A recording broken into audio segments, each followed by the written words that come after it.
Un saludo para todos, queridos estudiantes. Vamos hoy a asumir el método iconográfico de Erwin Panofsky. Lo tomamos del Significado de las Artes Visuales, un texto de él. Es un texto muy importante cuando vamos a analizar las obras de arte.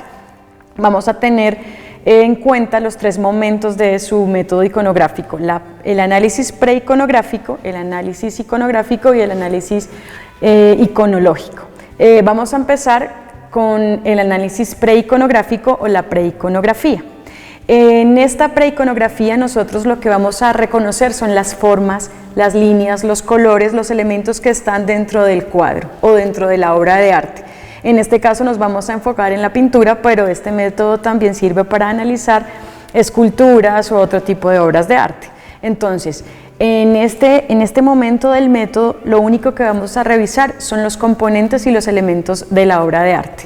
Por eso les decía, líneas, colores, formas, no importa si están sentados, parados, lo único que vamos a revisar es quién está, cómo está, el color, si su expresión denota algo. Es simplemente el análisis descriptivo de nuestra obra. Para eso vamos a tener hoy en cuenta una obra muy conocida por todos, que es La Última Cena.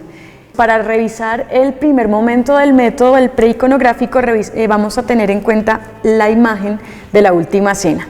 Entonces, aquí en La Última Cena, por ejemplo, vamos a ver en la posición central un personaje principal. Aquí no nos importa quién es el personaje principal, solamente que está sentado en la mitad y por eso se convierte en un personaje principal. Alrededor de ese personaje hay 12 personas. Esas 12 personas no nos interesa quiénes son, simplemente que están sentadas, que unas están hablando entre ellas, que están mirando al personaje principal. También vamos a ver elementos atrás que nos generan perspectiva, vamos a ver la división de las escenas. Entonces hay 3 espacios hacia atrás que nos dan profundidad.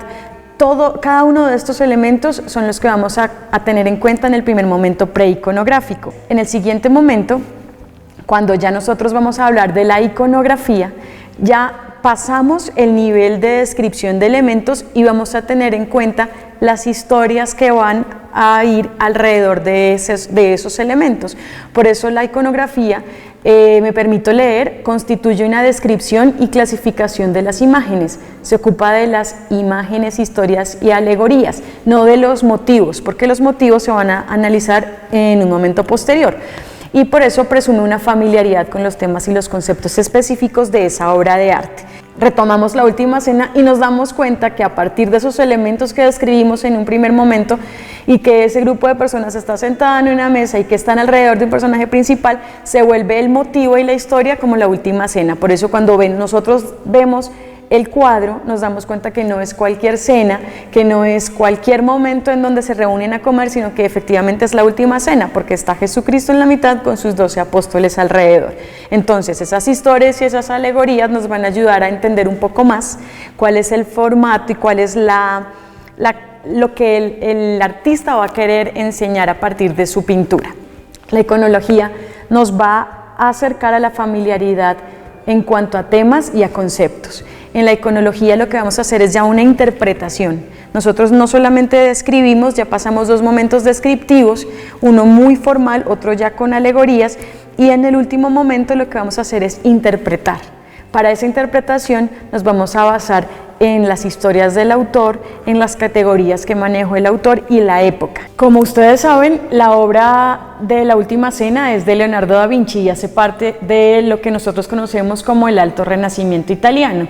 Entonces, a partir de ese Alto Renacimiento italiano, nosotros tenemos muchos elementos que nos van a ayudar a interpretar el sentido último de lo que el autor quería describir o lo que quería comunicar a partir de ese cuadro.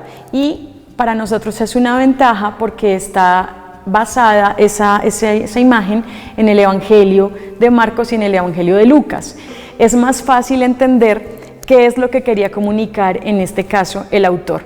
Por eso nosotros no solamente podemos llegar hasta el momento descriptivo, sino que tenemos que asumir ya el momento interpretativo.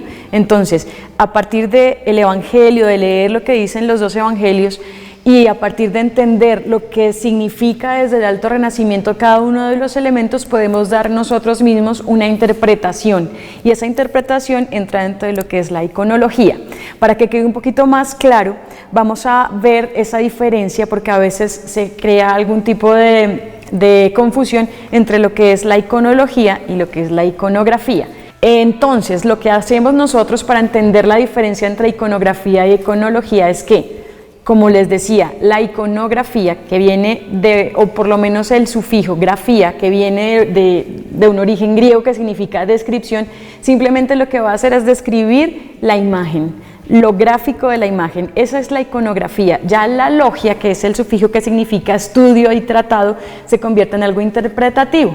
Entonces, para que quede claro, preiconografía es lo que vemos antes de esa descripción que abarca lo histórico de la imagen. Entonces, elementos, colores, líneas, formas, posiciones, descripciones de carácter, de emociones. Después superamos ese nivel descriptivo, pasamos al nivel iconográfico, en donde a partir de eso que vimos lo relacionamos con lo histórico, vemos más o menos qué ha pasado alrededor de eso que está ahí puesto por el autor, y en lo iconológico lo interpretamos cada uno de esos elementos que descubrimos en los momentos anteriores y hacemos una interpretación a partir de esos elementos encontrados para poder ahora sí analizar esa obra de arte. Por eso es muy importante que nosotros no demos análisis empíricos, sobre todo cuando estamos analizando obras importantes, porque el arte por el arte no existe. Siempre va a haber un contexto, siempre va a haber una historia, una alegoría detrás de lo que el artista nos quiere enseñar. Muchas gracias.